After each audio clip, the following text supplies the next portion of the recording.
Good morning student. जैसा कि हम लोग चल रहे थे बायो का पहला चैप्टर जैव प्रक्रम, और जैव प्रक्रम में हमने पोषण, श्वसन, वहन और उत्सर्जन 4 टॉपिक थे। उनमें से हम लोग पोषण के बारे में विस्तृत वर्णन कर रहे थे। स्वपोषी पोषण, विषमपोषी पोषण, स्वपोषी पोषण और विषमपोषी पोषण के बारे में हम लोगों ने अध्ययन कर लिया था। आपको रंध्र की संरचना भी आपने बना ली होगी, और विषमपोषी पोषण के बारे में भी हमने अध्ययन कर लिया था। और विषमपोषी पोषण में कुछ चीज़ें जो अलग अलग जीवों में कैसे भोजन को ग्रहण किया जाता है उसके बारे में हम लोग वर्णन कर रहे थे, पढ़ रहे थे। ठीक है, अमीबा में पोषण कर हमने पढ़ लिया था कि अपने पादप कैसे बदल करके वो भोजन को अपने अंदर ले लेता है और कैसे बाहर निकाल देता है। आज हम पढ़ेंगे कहाँ से, पैरामीशियम में पोषण। ये पेपर में सीधे सीधे पूछा जाता है कि अमीबा भोजन को किस प्रकार ग्रहण करता है, तो अपने कूट पादों के द्वारा। ठीक है, पैरामीशियम में पोषण। पैरामीशियम देखिए, पैरामीशियम है कोशिका की पूरी सतह को ढके होते हैं। कौन ढके होते हैं? पक्षमाभ। अगर आपने पैरामीशियम देखा होगा तो आप देखिए, पैरामीशियम जब बनाते हैं तो ऊपर रोए रोए संरचनाएं बनाते हैं, और जब हम रों की संरचना बनाते हैं तो उनको ही बोला जाता है पक्षमाभि। ठीक है, पक्षमाभि कोशिका की पूरी सतह को ढके रहते हैं, और भोजन एक विशिष्ट स्थान से ही ग्रहण किया जाता है। तो अब ध्यान दीजिएगा कि अमीबा और पैरामीशियम दोनों में अंतर क्या है। दोनों में अंतर ये है कि अमीबा तो कूट पादों के द्वारा भोजन ग्रहण कर लेता है, लेकिन पैरामीशियम के लिए एक विशिष्ट स्थान होता है और उस स्थान से वो भोजन ग्रहण करता है। ठीक है, पक्षमाभि उसके पूरे शरीर में पाए जाते हैं, लेकिन एक विशेष स्थान द्वारा भोजन ग्रहण करता है। अब ध्यान देंगे मनुष्य में पोषण। मनुष्य में पोषण कितने प्रकार से होता है, ध्यान दीजिएगा। पूरी प्रक्रिया हमारी 5 चरणों में कंप्लीट होगी। अंतःग्रहण, पाचन, अवशोषण, स्वांगीकरण और आखिरी में बहिक्षेपण। पूरी कहाँ से होती है? यह पूरी आहार नाल मूल रूप से मुंह से गुदा तक विस्तारित एक लंबी नली होती है, यानी मुंह से लेकर के गुदा तक। ठीक है, पिछला भाग जो गुदा है वहाँ तक की पूरी जो नली होगी हमारी आहार नाल कहलाएगी। ध्यान देना है, क्योंकि कुछ बच्चे ग्रास नाल को आहार नाल समझने लगते हैं, जबकि आहार नाल का पार्ट है ग्रास नाल। आहार नाल में आपकी छोटी आंत भी आएगी, बड़ी आंत भी आएगी, मुख भी आएगा, ग्रास नाल भी आएगी, अमाशय भी आएगी, ये सारी चीज़ें आएंगी। जबकि हमारे जो पाचन का कार्यक्रम या सिस्टम होता है वो कहाँ से चालू होता है, तो मुंह से। ध्यान दीजिएगा। अब जैसे ही आपने मुंह में लिया तो मुंह में भोजन का अंतःग्रहण किया गया। ठीक है, दांत द्वारा भोजन को चबाया जाएगा।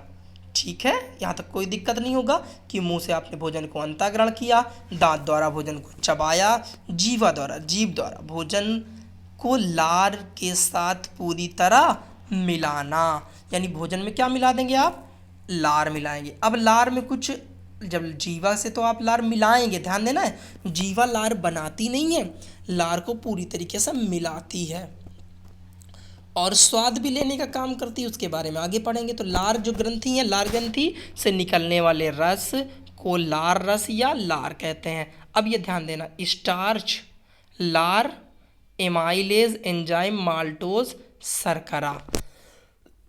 यानी स्टार्च जो है वो एमाइलेज एंजाइम से द्वारा माल्टोज शर्करा में बदल दिया जाएगा। क्यों? क्योंकि आप खाएंगे तो स्टार्च ना, तो ये सारा काम आपकी लार ग्रंथियाँ बदल देंगी। अब इस बात को फिर से समझिएगा, स्टार्च जो आपने फल खाया है, लार में उपस्थित एमाइलेज एंजाइम क्या कर देगा, उसको माल्टोज शर्करा में बदल देगा। ठीक है, अब आपके भोजन और थोड़ा अंदर जाएगा, भोजन ग्रशिका में जाएगा। ये पूरा चार्ट आपको बनाना है। ठीक है, भोजन ग्रशिका में जाएगा। मुंह से अमाशय तक भोजन ग्रशिका की क्रमानुकुंचन गति यानी पैरासिटलिक मूवमेंट द्वारा ले जाया जाता है। अब ये जिसे आप ग्रशिका कह रहे हैं, इसी को हम ग्रास नाल भी कहते हैं। ठीक है, अगर हम आपको ग्रास नाल की संरचना दिखाएं तो ये देखिए, ये है ग्रशिका, ग्रास नाल।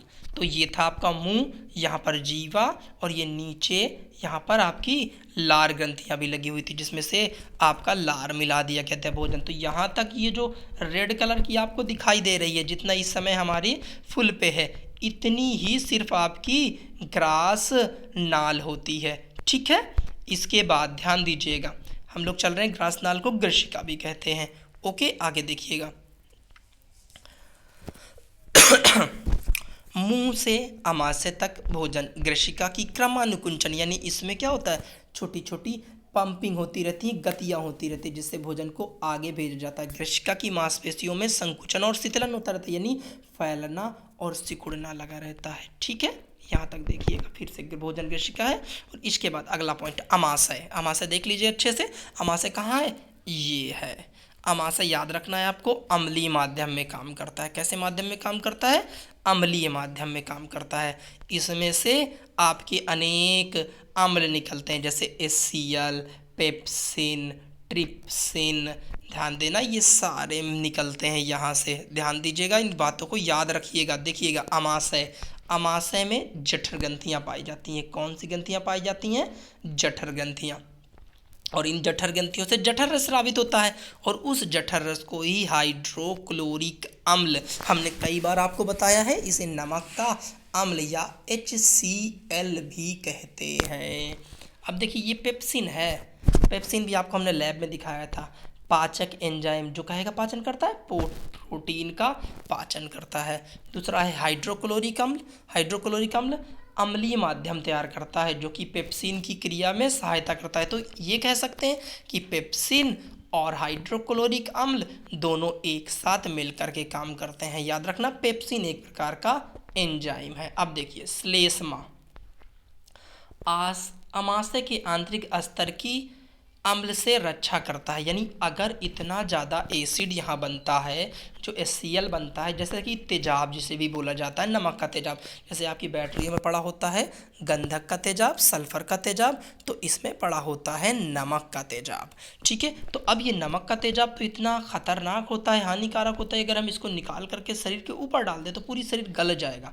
लेकिन अमाशय कैसे बचता है, तो इसमें एक श्लेष्म झिल्ली होती है। क्या होती है, श्लेष्म झिल्ली होती है, और उससे हम अपने अमाशय को बचा पाते हैं एसिड से। ठीक है, यहाँ एसिड बनता है, कभी कभी देखा होगा खाना खाने के बाद फिर एसिडिटी हो जाती है, जब ज़्यादा बन जाता है या ज़्यादा आ जाता है, फिर वापस आने लगता है भोजन, और हमारे नाक मुंह में लगने लगता है, क्योंकि नाक मुंह में तो वही अम्ल बहुत तेज काम करेगा, फिर पानी से भी रिलीफ नहीं मिलता है।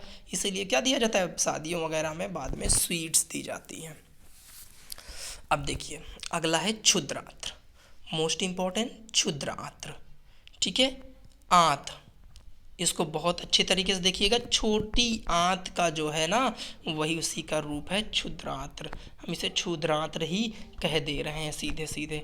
ठीक है, अब ध्यान दीजिएगा, आगे क्षुद्रांत्र, आंत्र, आंत्र रस, इससे क्या स्रावित होगा, आंत्र रस ना। आंत्र रस क्या है, क्या है का पाचन करेगा, कार्बोहाइड्रेट, ग्लूकोज, कार्बोहाइड्रेट को ग्लूकोज में बदल देगा, वसा को वसी अम्ल यानी ग्लिसरॉल में बदल देगा, प्रोटीन को अमीनो अम्ल में बदल देगा, यकृत तथा अग्नाशय से श्रावण प्राप्त करता है। ध्यान देना, क्षुद्रांत्र कहाँ से, यकृत से, जो और अग्नाशय से, यकृत से, देखो यकृत से और अग्नाशय से जो भी रस आते हैं उनके बारे में आगे पढ़ेंगे हम, उनको कौन, क्षुद्रांत्र में ही सहायता मिलती। अब थोड़ा सा यहाँ पर ध्यान दीजिए फिक्र को, कि ये जो यकृत लगा हुआ है, यकृत लगा हुआ है, इसका जो कनेक्टेड पॉइंट है ये क्षुद्रांत्र होता है। यहाँ पर से ये अमाशय में खुल जाती है। ये देखो, अगर आप गौर से देखें तो ये अमाशय में आपका, ये देखिए यकृत, ठीक है, पित्ताशय, ओके, और यकृत ये नीचे की तरफ, ये पित्ताशय है। ठीक है, और ये इधर तरफ आपका पित्त का भंडारण, यानी जो पित्ताशय में पित्त बनता है वो आपकी ये जो ग्रीन कलर का दिखाई देता है यहाँ भरता रहता है, और जो आपका यकृत में जो बनता है वो यहाँ पर आकर के, ठीक है, यहाँ पर एकत्रित होता जाएगा, और सीधे सीधे यहाँ पर से देखो अमाशय के बाद में मिलाया गया है इसको, और अमाशय के बाद भोजन कहाँ जाएगा, आपके छोटी आंत में। ये अंदर की तरफ वाली छोटी आंत है और बाहर की तरफ बड़ी आंत है। ठीक है, ये देखो ये बड़ी आंत है और ये अंदर जो घूमी हुई है वो छोटी आंत है। अब ध्यान दीजिएगा, क्या क्या काम होना है, यकृत तथा अग्नाशय स्रावित प्राप्त करता है, कौन प्राप्त करता है, क्षुद्रांत्र। ठीक है, अब देखिए यकृत से कौन स्रावित होगा, पित्तरस, और पित्त लवण यानी वसा को पित्त लवण क्या कर देगा, बड़ी बड़ी जो गोलियां होती हैं, ध्यान देना, ये वसा यकृत से स्रावित होने वाला पित्तरस वसा, वसा यानी चर्बी यानी घी तेल जो आप लोग खाते हैं, उसको छोटे छोटे अणुओं में, छोटी छोटी गोलिकाओं में तोड़ देता है। ठीक है, और इसी प्रक्रिया को ध्यान देना पूछा गया पेपर में, इमल्सीकरण किसे कहते हैं, तो इसी प्रक्रिया को कहते हैं इमल्सीकरण। दूसरा देखिएगा अग्नाशय। अग्नाशय भी आपने देखा ना, गौर से ध्यान दीजिएगा, फिर से दिखाते हैं आपको अग्नाशय। अग्नाशय ये है जो आपको वाइट कलर का पार्ट दिखाई दे रहा है यहाँ पर, वो है अग्नाशय। अग्नाशय क्या काम करेगा, ध्यान दीजिएगा, ये सबसे बड़ी ग्रंथि और मिश्रित ग्रंथि है, ध्यान देना, ये सबसे बड़ी मिश्रित ग्रंथि है, इसे ध्यान देना, मिश्रित ग्रंथि। ठीक है, अग्नाशय, अग्नाशय से स्रावित होता है अग्नाशयी रस। अग्नाशयी रस में कौन कौन चीज़ें पाई जाती हैं, एमाइलेज, लाइपेज और ट्रिप्सिन।